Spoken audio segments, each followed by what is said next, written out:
Hello, my name is Dr. Francine Sims. I am a therapist at A Better Today Recovery Services. We cannot turn emotions on and off like a tap. They will come and go whether we like it or not. Once this is clear in your mind, you can stop waiting for unwanted emotions to go away. Besides, the more you strive to live according to your values and commitments, the more your emotions will rise to challenge you. Emotions are positive or negative. The human brain is wired to categorize things as positive or negative and is particularly alert to threats. This creates new problems. On the basis that what we resist persists, suppressing emotions that we perceive to be negative only tightens their grip. So what's the alternative? If we can experience the full range of human emotions without attaching positive and negative labels to them, the results can be hugely liberating. Before we go any further, we should talk about how we regulate emotions. It is important to note that all people develop their own methods for regulating their emotions response to a situation.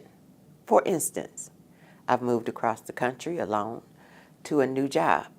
I was extremely fearful and didn't know what would happen, but ultimately, I am now making more money than I've ever made before. Another common example. I finally bought a new car after years of fixing it and it breaking down on the side of the highway. It was one of the biggest purchases I had ever made, and I was extremely fearful that I would not be able to make the payments.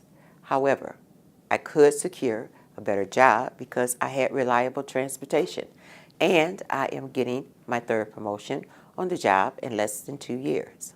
Even the rich and famous struggle at times with emotional regulations.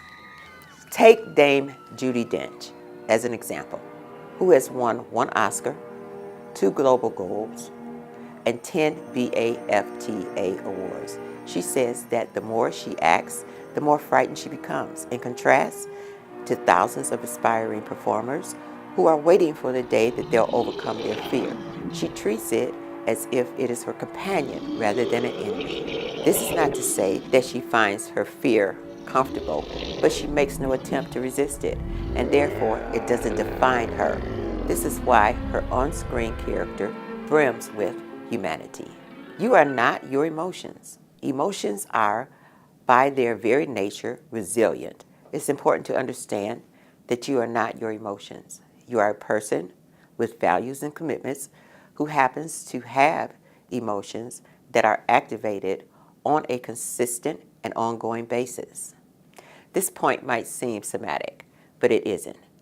When we become connected to our emotions, we are effectively seized by them.